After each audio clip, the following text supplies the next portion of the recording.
ஒரு காலத்துல ரங்காபுரம்னு ஒரு அழகிய கிராமம் இருந்துச்சு. அந்த ஊர்ல அஸ்வினின்னு ஒரு பொண்ணு இருந்தா. ஊரே அந்த பொண்ணு ரொம்ப பாசமா பாப்பாங்க. அவளோட கருமையான முடி முழங்கால் தாண்டி தடிமனா நீளமா இருக்கும். ஊர்ல உள்ள எல்லா பொண்ணுங்களும் அஸ்வினியோட முடிய பார்த்து பொறாமப்படுவாங்க. பக்கத்து ஊர்ல இருந்த ரகு கூட அஸ்வினிக்கு கல்யாணம் நிச்சயமாச்சு. ரகு அப்பாவி, நல்லவன். ஆனா அவனோட அம்மா ரத்தம்மாள் கொடுமைக்காரி. ரகுவோட தங்கச்சி ரேகா பொறாமக்காரி. ரகு அஸ்வினியோட திருமணம் கோலாகலமா நடந்துச்சு. அஸ்வினி மாமியார் வீட்டுல கால் பதிச்சா. முதல்ல கொஞ்ச நாள் நல்லதா போச்சு. ஆனா ரேகாவுக்கு அஸ்வினியோட நீளமான ஜடைய பார்த்து பொறாம வந்துடுச்சு. ரேகாவுக்கு ரொம்பவே கம்மியான முடிதான் இருக்கும். அதனாலே ரேகாவுக்கு அஸ்வினி மேல பொறாம. இப்ப ரேகா அவளோட அம்மா கிட்ட, அம்மா, உன் மருமகளை பாத்தியா? எப்ப பாரு அந்த முடிய வாரிக்கிட்டும் அத பின்னிக்கிட்டும் தான் இருப்பா. வீட்டு வேலைய பத்தி அவளுக்கு ஒரு கவலையும் இல்ல. புதுசா இப்பதானே வந்திருக்கா, கொஞ்ச நாள் போகட்டும், பாப்போம். அம்மா, புரிஞ்சு பேசுறியா என்ன? இப்பவே அவளை நீ கண்ட்ரோல் பண்ணலைனா உன் தலையில ஏறி உட்காந்துக்குவா.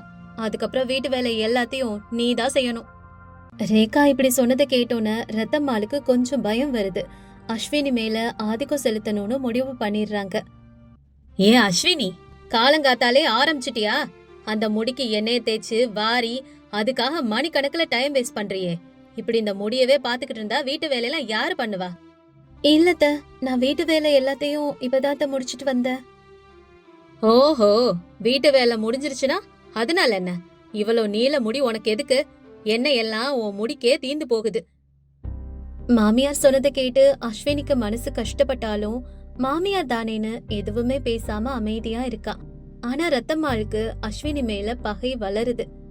ரேகா எப்படியாவது அஸ்வினியோட முடிய வெட்ட வைக்கணும்னு முடிவு பண்ணா.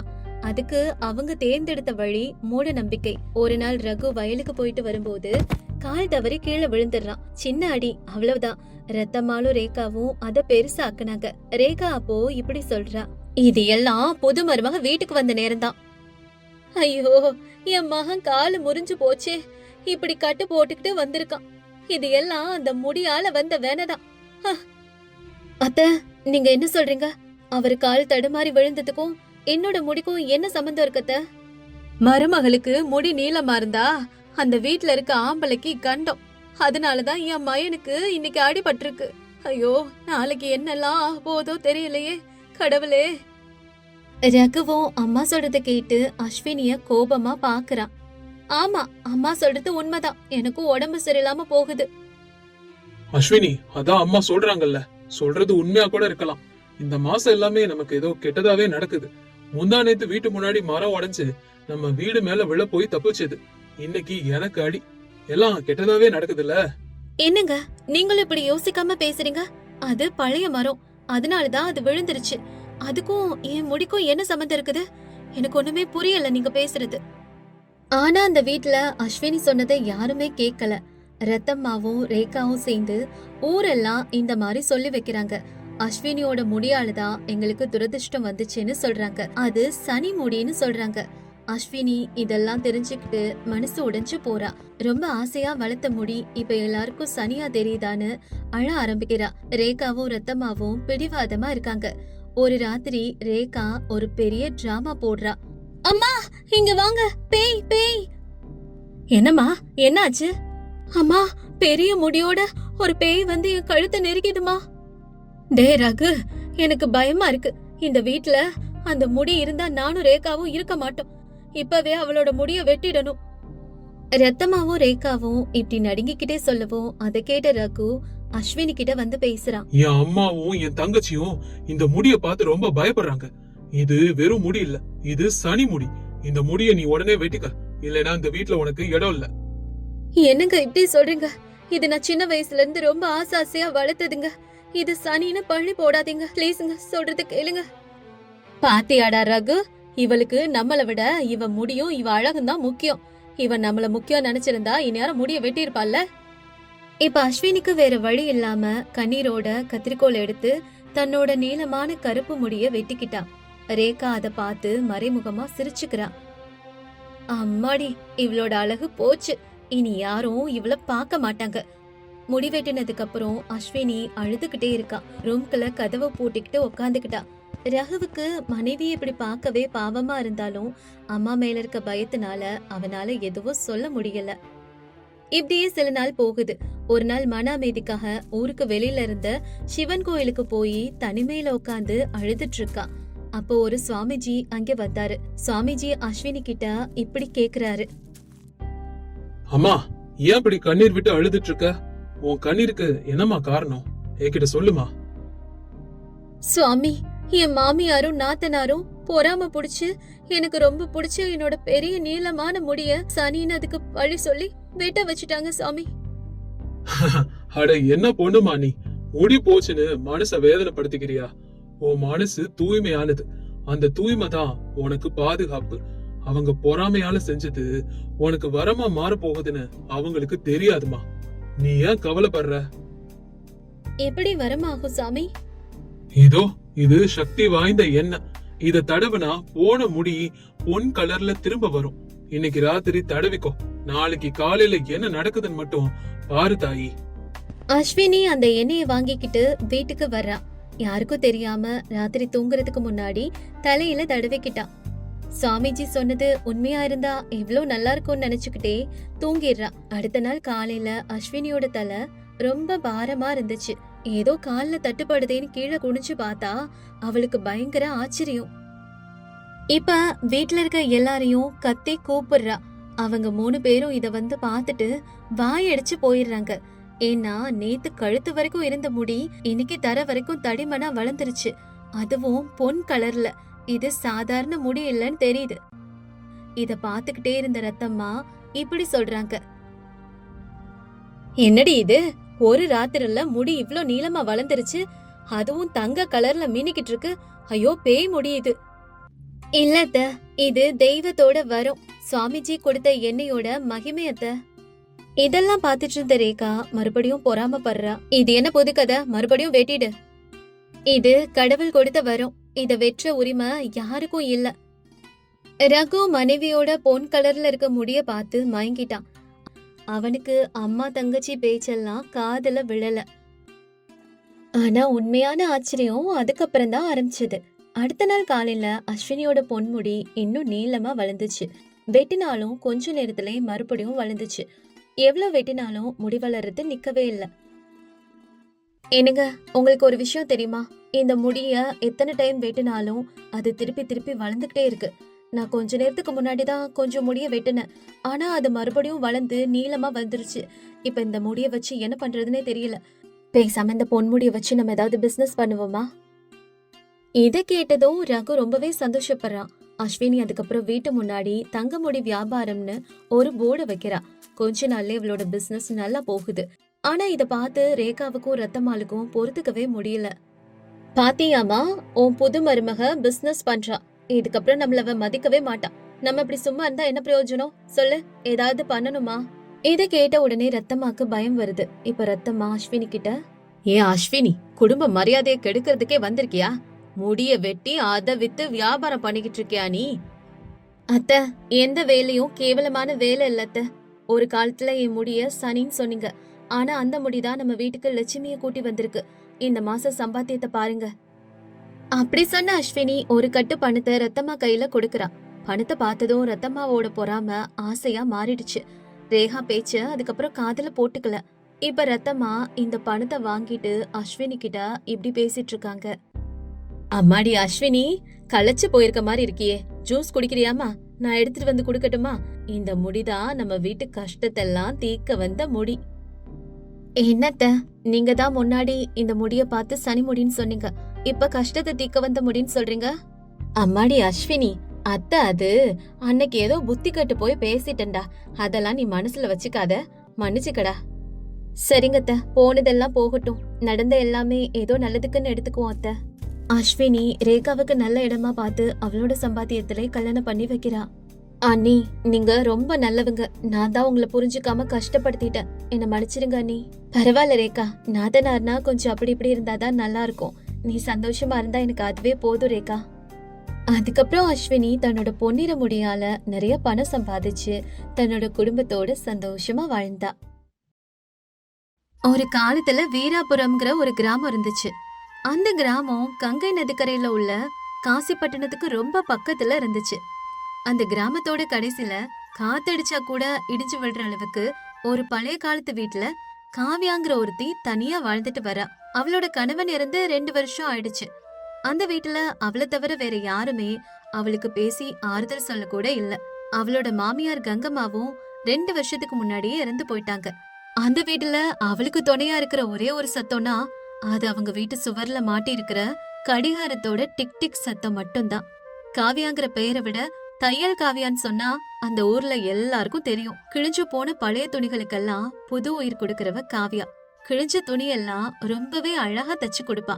ஆனா இந்த தையல் தொழில மட்டும் வச்சுக்கிட்டு அவளோட பசிய கூட முழுசா போக்கிக்க அவளால முடியல. அவளோட தொழிலோட மதிப்பு அவளுக்கு தெரியும். ஆனா அந்த தொழிலுக்கு அந்த ஊர்ல இருக்கவங்க கொடுக்கக்கூடிய மதிப்பு ரொம்ப கம்மி. காவியாவுக்கு ரம்யான்னு ஒரே ஒரு சொந்த அக்கா இருந்தா. ரம்யாவை காசிப்பட்டினத்துல இருக்கக்கூடிய ரொம்ப பெரிய துணி வியாபாரிக்கு கல்யாணம் பண்ணி கொடுத்திருந்தாங்க. ரம்யா இப்ப பெரிய மாளிகையில 10 வேலைக்காரங்களுக்கு நடுவுல மகாராணிய போல வாழ்ந்துட்டு இருக்கா. 2 பேரும் ஒரே தாய் வயித்துல பிறந்திருந்தாலும் இவங்களோட வாழ்க்கை கருப்பும் வெள்ளை மாறி வித்தியாசமா தான் இருக்குது. அந்த மாசம் தை மாசம், அதனால குளிர் அதிகமா இருக்கும். அதுவும் அந்த வருஷம் கடும் குளிர். வடக்கு திசையில இருந்து வீசுற குளிரு ஊசி மாதிரி உடம்ப குத்துது. காவியா தன்னோட சின்ன குடிசையில உட்காந்து மூலையில இருந்த அடுப்புக்கு முன்னால குளிருக்கு எதமா குளிர் காஞ்சிட்டு இருக்கா. அப்பாவ தன்னோட கைகளை தேய்ச்சிக்கிட்டே இப்படி மனசுக்குள்ள நினைச்சுக்கிறா. ஐயோ, இந்த குளிர உசிரை எடுக்கிற மாதிரி இருக்கே. போத்திக்க ஒரே ஒரு போர்வை தான் இருக்கு. அந்த போர்வைனால கூட இந்த குளிர தாங்க முடியல. இந்த ராத்திரி எப்படி கழிப்பேன்னே தெரியலையே பகவானே. இப்படி அவ நினைச்சுக்கிட்டே அவகிட்ட இருக்க பழைய துணிப்பெட்டிய திறக்கிறா. அதுல எல்லாமே கிழிஞ்ச சேலைதான் இருக்குது. ஒரு கம்பளி துணி கூட இல்ல. அவ கண்ணுல கண்ணீர் வருது. அந்த அளவுக்கு இந்த குளிர நினைச்சு ரொம்பவே பயப்படுறா. அப்ப அவளுக்கு அவளோட அக்கா நினைவு வருது. அக்கா தான் இவ்ளோ அதிர்ஷ்டசாலி இல்ல. இந்நேரம் அக்கா இந்த குளிருக்கு கதகதப்பா அறைக்குள்ள இருப்பா. அதுவும் இல்லாம அவங்க வீட்டுல பெரிய பெரிய போர்வையெல்லாம் இருக்கும். ஆனா ஏன் நிலைமை இங்க ரொம்ப மோசமா இருக்கு. அப்படி இவ நினைச்சிட்டு இருக்கும் போது இந்த வருஷம் சக்கராந்தி வருது. இந்த சக்கராந்திக்கு தங்கச்சிய கூப்பிடணுமா என்ன? ஆனா கூப்பிடலனா இந்த உலகம் என்ன பத்தி என்ன நினைக்கும்? சொந்த தங்கச்சியே கூப்பிடாம நோம்பு இருக்கான்னு சொல்வாங்க. ஆனா அவளை கூப்பிட்டாலும் எனக்கு பிரச்சனை தான். அவகிட்ட நல்ல சேலை கூட இருக்கான்னு தெரியலையே. ஏதாவது கிழிஞ்ச சேலை கட்டிட்டு வந்து என் மானத்தை அவ வாங்குவா. ஆனா அவளை கூப்பிடாமவும் இருக்க முடியாது. இப்படி தனக்கு தானே பேசிக்கிற ரம்யா ஏதோ ஒரு முடிவோட அடுத்த நாள் காவியாவை பார்க்க அவ வீட்டுக்கே போறா. யாரோ கதவை தட்டவும் வெளியே வந்து பார்த்த காவியாவுக்கு ரம்யாவை பார்த்ததும் அதிர்ச்சியும் ஆச்சரியமாவும் இருக்கு. ரம்யா கூடவே அவளோட வீட்டு வேலைக்காரரும் வந்திருக்காரு. அவர் கையில பட்டு புடவை இருக்கு. அப்ப ரம்யா இப்படி சொல்றா, என்னடி இது? இந்த வீட்டுல இருந்து இவ்ளோ கெட்ட வாசனை அடிக்குது. காத்து கூட வராத அளவுக்கு வீடு கட்டி வச்சிருக்கீங்க. ச்சே. இத கேட்ட காவியா, அக்கா என்னால நம்பவே முடியல. நீ ஏன் வீட்டுக்கு வந்திருக்கியா? அதுவும் இந்த குளிர்காலத்துல வீட்டுக்குள்ள வாக்கா. வீட்டுக்குள்ளயா? இந்த வீட்டுக்குள்ளயா? வேண்டாம் வேண்டாம், இந்த வீட்டுக்குள்ள உட்கார்றதுக்கு இடம் கூட இருக்குமான்னு தெரியல. சரி சரி, நாளைக்கு எங்க வீட்டுல சக்கராந்தி நோம்பு இருக்கும். பெரிய மனுஷங்களை எல்லாம் கூப்பிட்டுருக்க, நீயும் வா. அப்புறம் இந்த புடவை வாங்கிக்கோ. அப்படி சொல்லிட்டு அந்த தட்டை காவியாவோட கையில குடுக்கறா. அதுல கொஞ்சம் பட்டு உடைகளும் பழங்கள் ஸ்வீட்ஸ் எல்லாம் இருக்கு. அக்கா எனக்கு எதுக்கு இதெல்லாம் அக்கா? உனக்கு எதுக்கா? நாளைக்கு பூஜைக்கு எல்லாரும் காஸ்ட்லியான ட்ரெஸ் எல்லாம் போட்டுட்டு வருவாங்க. நீ எப்பயும் மாதிரி இந்த கிழிஞ்ச ட்ரெஸ் போட்டுட்டு வந்தா எனக்கு தான் அவமானம். அதனாலதான் உனக்கு இதெல்லாம் வாங்கிட்டு வந்த. இந்த பட்டு சேலை கட்டிக்கோ. சரி, எனக்கு நேரமாச்சு, நான் கிளம்புறேன். ரம்யாவோட பேச்சுல அன்பை விட அவளோட கௌரவத்தை பத்தின பதட்டம் தான் அதிகமா தெரிஞ்சிச்சு. ரம்யா வந்த வேகத்திலே வண்டியில ஏறி கிளம்பி போயிட்டா. காவியா அந்த பட்டு சேலைய கையில எடுத்து பாக்குறா. அது ரொம்ப அழகா இருந்துச்சு. ஆனாலும் அந்த குளிர கூட தாங்கல. அது வெறும் மானத்தை காக்க தான் உதவும். காவியா தனக்குள்ள இப்படி நினைச்சுக்கிறா. அக்கா என்ன பத்தியும் யோசிச்சிருக்கான்னு நினைக்கிறப்போ சந்தோஷமா தான் இருக்கு. ஆனா இந்த பட்டு சேலைய போட்டுட்டு அங்க போனா இந்த குளிர்ல அங்க போய் சேர்ற வரைக்கும் நான் உறைஞ்சே போயிடுவேன். என்கிட்ட இது மேல போத்திக்க ஒரு ஷால் கூட இல்ல. காவியாவுக்கு என்ன செய்யறதுனே தெரியல. அக்கா வீட்டுக்கே வந்து கூப்பிட்டுட்டு போயிருக்கா. போகாம இருந்தாலும் நல்லா இருக்காது. ஆனா இந்த குளிர்ல எப்படி போறதுன்னு யோசிக்கிறா. அக்காவுக்கு என் மேல இருக்கிற அன்பை விட அவளோட கௌரவத்தை பத்தின பதட்டம் தான் அதிகமா இருக்கு. நான் எப்படி வரேன்லாம் அவளுக்கு தேவையில்ல. எல்லாரையும் போல பணக்காரியோட தங்கச்சின்னு தெரியணும். அதுக்கப்புறம் அவளோட சிந்தனை வீட்டோட மூளைக்கு போகுது. அங்க மழை வந்தா போத்திக்க, காத்து வந்தா தடுக்கன்னு பயன்படுத்தின பழைய கோணி பைகள்லாம் குவியெல்லாம் கிடக்குது. அதெல்லாம் ரொம்பவே அழுக்கு, பழசு. காவியா அதெல்லாம் பார்த்து, இதெல்லாம் அந்த குளிர்காற்று தடுக்கும், குளிரையும் தடுக்கும். அப்ப அவ மனசுல ஒரு ஐடியா வருது. நான் தையக்காரி தானே, இந்த பட்டு சேலையால என் மானம் நிக்காது. என் கலையால என் மானத்தை நான் நிலைநிறுத்திக்குவேன். அக்கா என்ன பார்த்து சிரிச்சாலும் எனக்கு ஒன்னும் பிரச்சனை இல்ல.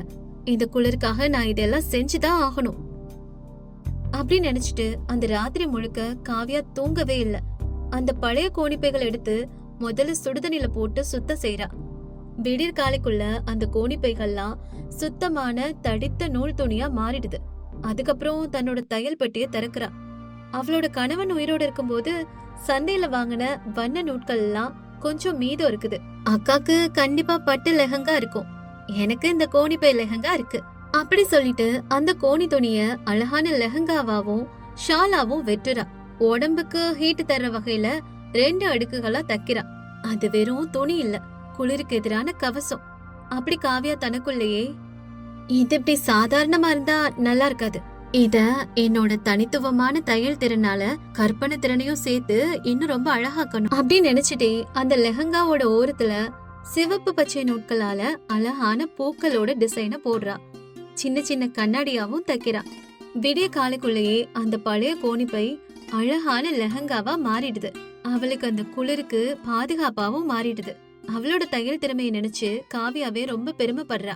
அடுத்த நாள் மதியம் ரம்யாவோட வீட்டுல எல்லா விருந்தினர்களும் வந்திருக்காங்க. அங்க வந்திருக்கவங்க எல்லாருமே ரொம்ப காஸ்ட்லியான ட்ரெஸ், நகைகள்னு வந்திருக்காங்க. ரம்யாவும் ரொம்பவே காஸ்ட்லியான லெஹங்காவை போட்டுக்கிட்டு வந்திருக்கவங்க எல்லாம் வரவேற்கிறா. அப்பதான் காவியா அந்த மாளிகைக்கு வர்றா.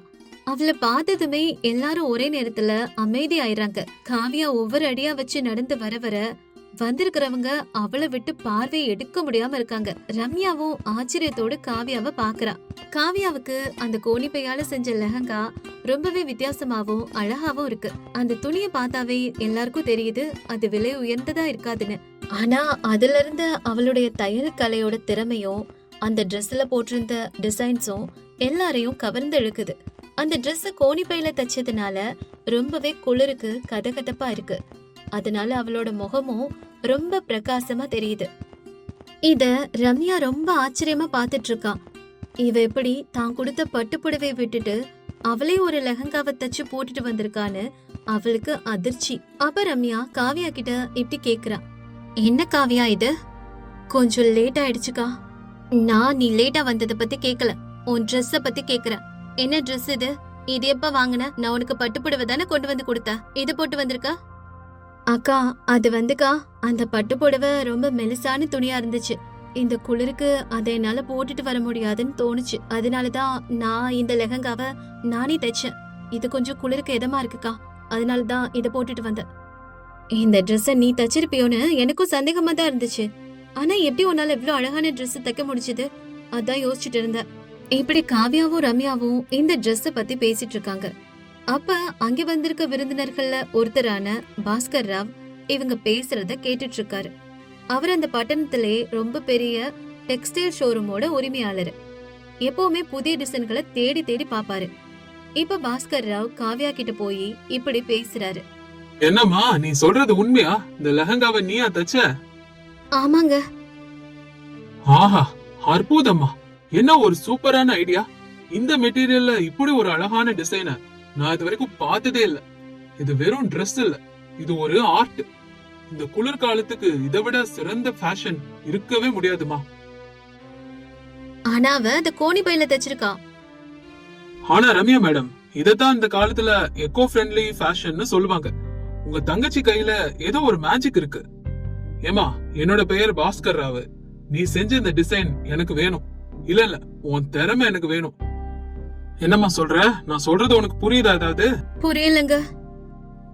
அதாவது நான் முதலீடு பண்றேமா, என் ஷோரூம்ல உனக்கு ஒரு தனி பிரிவு கொடுக்கறேன். நீ இப்படி புது புது டிசைன்ஸ் எல்லாம் செய்யணும். பழைய துணிகளாலும் இயற்கை பொருட்களாலும் நீ நிறைய அற்புதங்களை செய்ய முடியும். எனக்கு உன் திறமை மேல ரொம்ப நம்பிக்கை இருக்கு. இத கேட்டதும் காவியாவோட கண்ணுல இருந்து ஆனந்த கண்ணீர் வருது. ஆனா ரம்யாவோட முகம் வெளிரி போகுது. இப்படி கோணி பையில செஞ்சத போட்டுட்டு வந்துட்டாலே தன்னோட மானம் போகுதேன்னு நினைச்சத இந்த வியாபாரி இப்படி புகழ்றத அவளால தாங்கிக்கவே முடியல. அப்புறம் கொஞ்ச நேரத்துல காவியாவும் அதுக்கு சம்மதிக்கிறான். அங்கிருந்த எல்லாருமே ரம்யாவோட லெஹங்காவை பத்தி பேசவே இல்ல. ஆனா காவியாவோட டிசைனை தான் விரும்பி பாத்துட்டு இருக்காங்க. அப்படியே ஒரு வருஷம் ஆகுது. அடுத்த தை மாசம் வருது. ஆனா இப்ப காவியா பழைய குடிசையில இல்ல. காசிப்பட்டணத்துல இருக்கிற பெரிய பஜார்ல காவியா கலாஞ்சலின்னு ஒரு பெரிய துணிக்கடையோட முதலாளியா இருக்கிறா. பாஸ்கர் ராவ் கொடுத்த வாய்ப்பை கெட்டியா புடிச்சுக்கிட்டு தன்னோட திறமையால உயர்ந்திருக்கிறா. அவ டிசைன் பண்ண சஸ்டைனபிள் எக்கோ ஃப்ரெண்ட்லி டிசைன்கள் நாடு முழுசும் பிரபலம் ஆயிருக்கு. அப்படி ஒரு நாள் சாயங்காலம் ரம்யா காவியா கலாஞ்சலி கடைக்கு வர்றா. அங்க காவியா பரபரப்பா வேலை செஞ்சுட்டு இருக்கா. இத பாக்குற ரம்யாவுக்கு ரொம்பவே ஆச்சரியமா இருக்கு. தன்னோட தங்கச்சி இவ்ளோ சீக்கிரம் உயர்ந்துட்டான்னு நினைச்சிட்டு இருக்கா. அப்ப ரம்யாவை பார்த்த காவியா அவளை வரவேற்கிறா. அக்கா, நீ என் கடைக்கு வந்திருக்கியா? அது வந்து காவியா, வெளியில ரொம்பவே குளிரா இருக்கு. உன் கடையில அந்த கோணி பையால செஞ்ச ஒயிட் கலர் ஷால்ஸ் இருக்குன்னு கேள்விப்பட்டேன். அது எனக்கு ஒண்ணு வேணும், அதனாலதான் வந்தேன். கொஞ்சம் எனக்கு அதுல ஒண்ணு எடுத்து தரியா? ரம்யா அப்படி சொல்லவும் காவியா அதை கேட்டு ரொம்ப சந்தோஷப்படுறா. அங்க இருக்க விலை உயர்ந்த கோணிப்பை ஷால் ஒண்ணு எடுத்து ரம்யாவுக்கு கொடுக்கறா. அதை கொடுத்துட்டு, அக்கா, இது வெறும் கோணிப்பை ஆடை இல்லக்கா, இதுல இருக்குது என்னோட கலை, இதுதான் என்னோட தன்னம்பிக்கை. இது உன்னோட பட்டு உடைகளை விட அதிகமான கதகதப்ப உனக்கு தரும். அதுக்கப்புறம் ரம்யா தன்னோட தங்கச்சியோட உழைப்பையும் திறமையும் புரிஞ்சுக்கிட்டு சந்தோஷத்துல அவளை பெருமிதமா பாக்குறா.